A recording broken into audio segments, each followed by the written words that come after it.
Hello and welcome to New Economic Thinking. I'm here this afternoon with Professor Marc Lavoie, Professor of Economics at the University of Ottawa, and a friend. Marc, it's good to see you. Yes. I wanted to have you on. Your new economics textbook has come out, the Post-Keynesian Economics, New Foundations. There have been a lot of things that have been discredited in the wake of the 2008 crisis, including the way we teach economics. So this new book is a welcome addition. Hopefully it will change the way we think about economics and the way we teach it. What do you think is the main difference between your book and shall we say, a mainstream economics textbook that we might be seeing in most universities still today? Well, first it starts with methodology, which you don't see too often in the usual mainstream books. In a sense, it tries to cover both microeconomics and macroeconomics. So from that point of view, it's not that different, but it deals with ideas that are different. For instance, there's a big discussion about what is fundamental or radical uncertainty. Try to explain the difference from risk, which can be measured with probabilities. Then it has a different picture of the firm. The firm is seen as something that is looking more for growth rather than profits, that is looking more for power, and growth is the means to acquire that power. So there's a political economy dimension too, which Exactly. is usually neglected in economics. There's a notion that somehow you can detach politics from economics, which I think is about as realistic as detaching numbers from arithmetic. That's a good way to put it. But I wanted to get back to some of the ideas you've introduced, the radical uncertainty notion, because economics has had a hard time dealing with that, and in many respects has made assumptions about radical uncertainty, which other disciplines such as neuroscience and psychology have disproved. Interestingly enough, the pre-Samuelson economists, notably Keynes, I think were much more comfortable dealing with the notion of radical uncertainty and animal spirits, for example.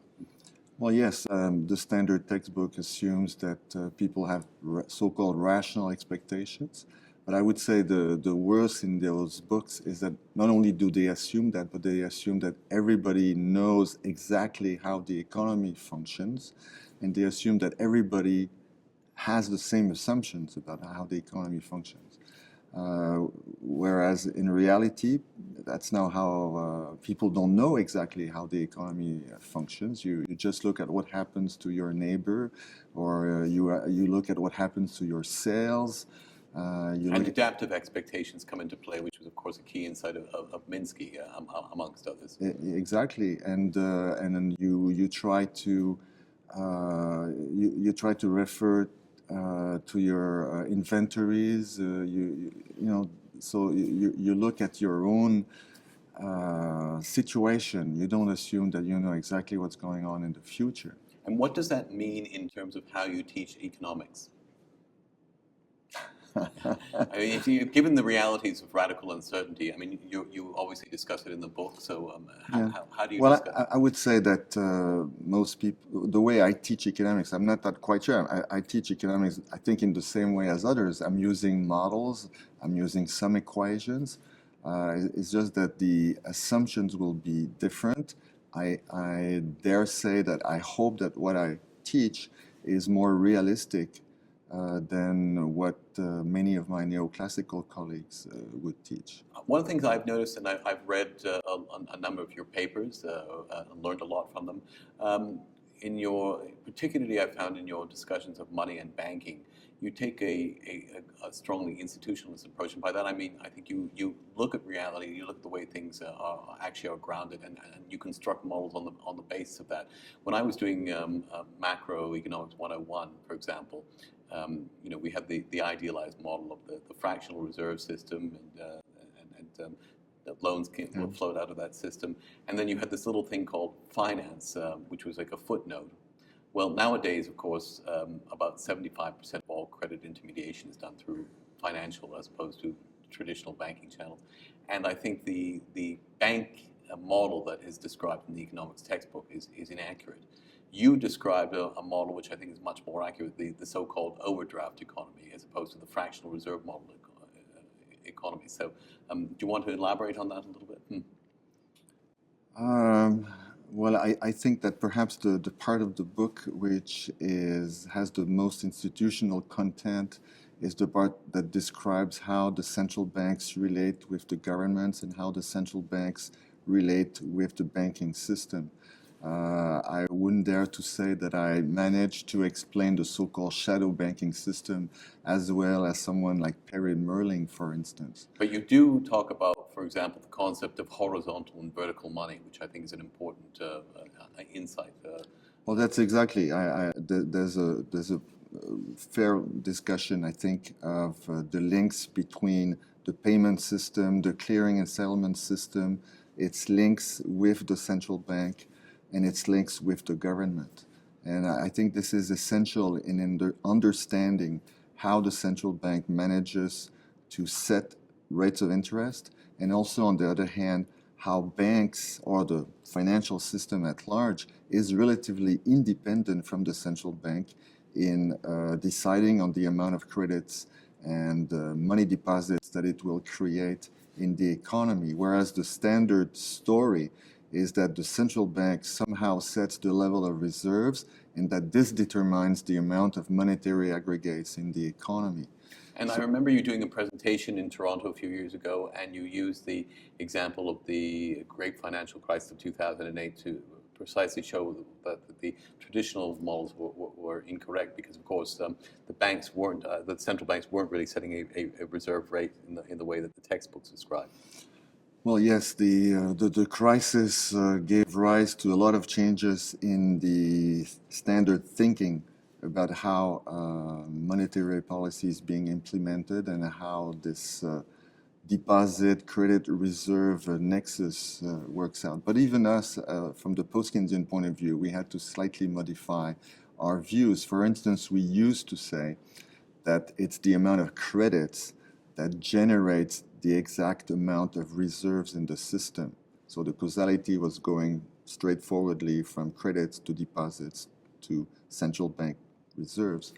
Now, with quantitative easing and all that, we discovered that, well, if the central bank is giving itself a rate of interest which is at the floor of its corridor, then the central bank is able to set whatever amount of reserves in the system that it wants and still be able to control the rate of interest.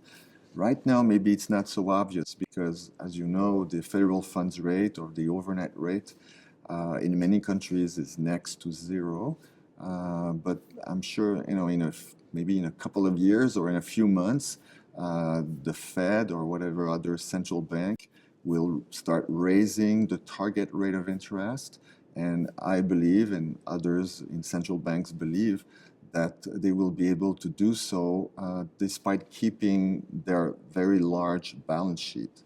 Yes, and in fact, there's a lot of people, as you pointed out, Perry Merling amongst them, who say that now that you've got this new institutionalized structure recognized, the central bank as dealer or counterparty of last resort, that the idea that we're somehow going to shrink the balance sheets and go back to the way things were before is probably unrealistic, and I'm not even sure it's desirable.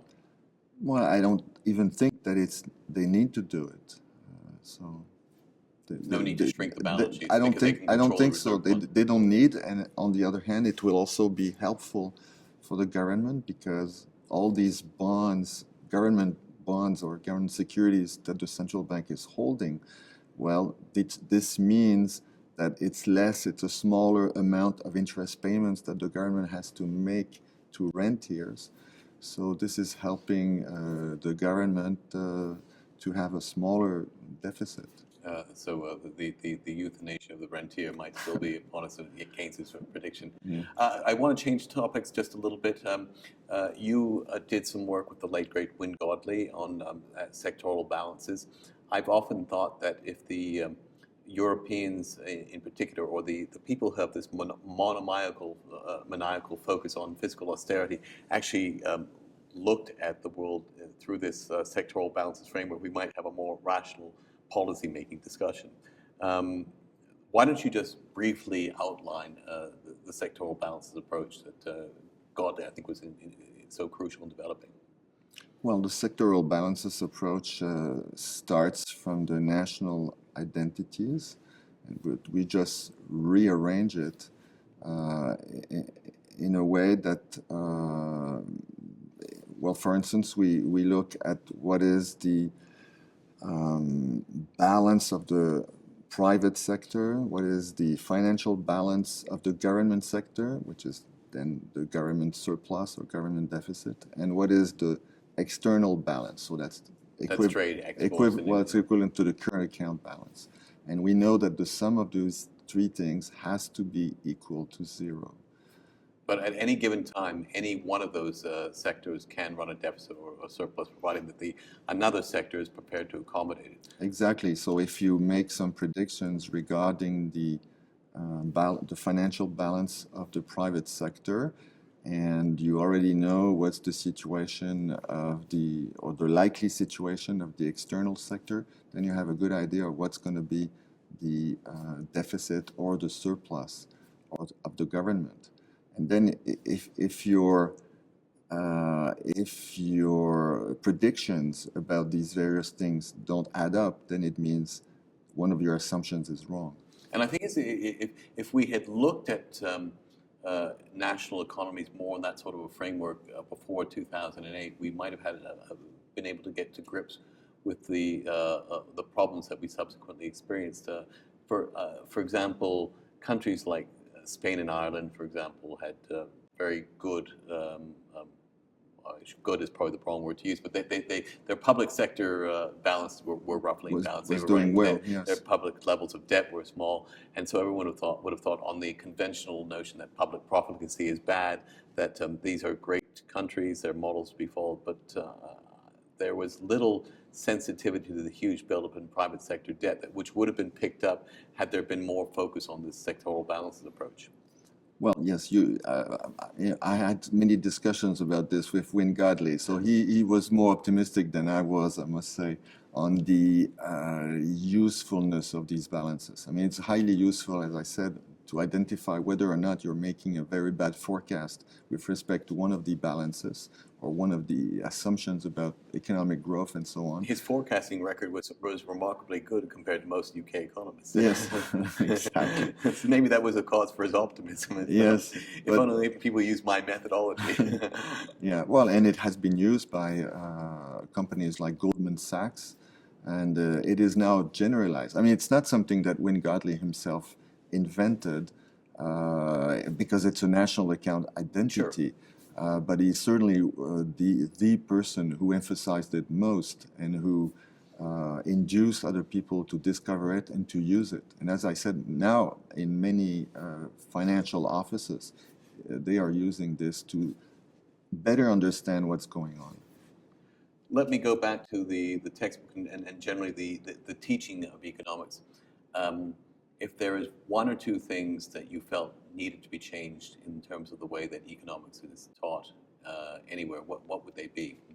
I'd like to give you easy questions. No, not an easy question. I think that if we're talking about macroeconomics, I think the crucial issue is whether or not you believe in the natural rate of unemployment, and this is tied in with the belief in the existence of a natural rate of interest. So I think this is the crucial issue, because if you think that there is a natural rate of unemployment out there, that if you ever get away from it, if your rate of unemployment is too low, that this will drive up inflation and therefore induce the central bank to pursue restrictive economic policies, then there is nothing to do. If you think that whenever... You would never pursue a full employment policy, for example. No, you will consider that all you want is price stability, and this is what happened during the Great Moderation. The obsession was with this. And this, of course, this is, of course, part of the so-called Nairu theory. It's very much part of that, and it's linked with all the rest, which is that if the rate of unemployment is too high, it is because workers are shirking or don't want to work enough, or because the tax rates are too high. And in fact, we are here in the OECD building, and this is what the OECD keeps telling the countries. For instance, France right now, they say, well, you need to have a more flexible labor market, and this will help you reduce the rate of unemployment. But from Actually, I think you may have been inadvertently correct the first time around because, in fact, usually in the absence of any aggregate demand improvements, all these supply side reforms will do is effectively create more unemployment right, because you're going to be firing workers or making it easier to fire workers. and this is what in the book, this is what I try to emphasize. I emphasize all these demand aspects, that the economy is essentially demand-led, both in the short run, which is something that most of our new Keynesian colleagues or Marxist colleagues would agree with, like Paul Krugman and so on. But post-Keynesians also believe and argue, and there's a lot of evidence about this now, following the crisis, that aggregate demand also drives the economy in the long run. For instance, it is being realized now that potential output is much lower, 6 years after the financial crisis, than it was supposed to be measured in 2008. And this is because aggregate demand has suddenly fallen, and this induces a fall in the aggregate supply which is being generated. So the way to pick it back up is to have expansionary policies to increase aggregate demand. So you don't buy into the secular stagnation doctrine, which has become increasingly popular. You would argue that it's a function of a deficient aggregate demand to a large extent. Well, there's a bit of truth in it. I mean, the argument of Summers is that there's been a slowdown in population. So yes, I would buy that. Look at what happens in Japan. There's very little growth, but on the other hand, their output per capita has been growing. So to some extent, the low growth in Japan is also due to the fact that there's no growth in population.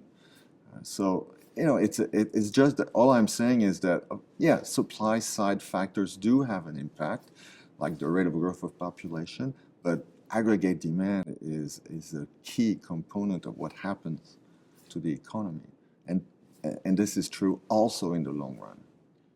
Let me ask you one other metric. We use the metric of growth in GDP. It's been quite a popular metric since the Second World War. I guess we wanted to measure how much output we were producing to win a war, but it wasn't used very commonly. In fact, I don't think it was used at all before that period. Right. And I'm wondering if that kind of a metric best captures what we should be looking at. I mean, there are people like Joe Stiglitz, for example, who are talking about using different kinds of metrics to measure overall national prosperity, for example. What are your thoughts on that? I don't have much of an opinion on this, frankly. It's not reflected in the book. No, it's not discussed in the book, and it's a tough. GDP is about the best as we can. It's an indicator of what's going on, but yeah, for sure, it's not the optimal indicator that one would wish for. But I'm not so sure that we can do much better. And do you think we should be teaching economics in a way that helps to embrace other social sciences, for example? Given that we have we gain these new insights about uncertainty, for example, from neurosciences and psychology is one example. We can always benefit a bit from the other sciences, but I must admit that in the book, there's not that. I mean, the purpose of the book was to give to students, PhD students or fourth-year students, give them an idea of what this alternative called post-Keynesian economics looked like. Because today people search on the web, they get some indications, they hear about it, in particular through modern monetary theory, but then they don't they need something They need some overarching that puts it experience. all together, and that was the purpose of the book. The purpose of the book was to give a survey of what is post-Keynesian economics today, because I had done it 20 years earlier, but of course a lot has changed over the last 20 years. And has the book gained reasonably good acceptance in academic circles? Is it likely to be reflected in the curricula of many economics departments going forward, do you think? Well, in the curricula of departments that have some heterodox courses, I would Such say. as the University of Ottawa, of course. Well, or others. But yeah, the book, I think it is successful because it's already in a paperback version, which is a good sign. It means that it is selling well enough. I'm sure maybe that you'll get a decent pension out of it. No, I don't think so. It's Well, look, I have read parts of the book, and I've also benefited from your teaching for many years, Mark. Thank you, Marshall. And I just want to thank you for coming to be with us today, and I do hope that more people do embrace this type of teaching because I think it's integral to new economic thinking. So, Marc Lavoie, thanks very much for being with me today. Thank you, Marshall. Very kind.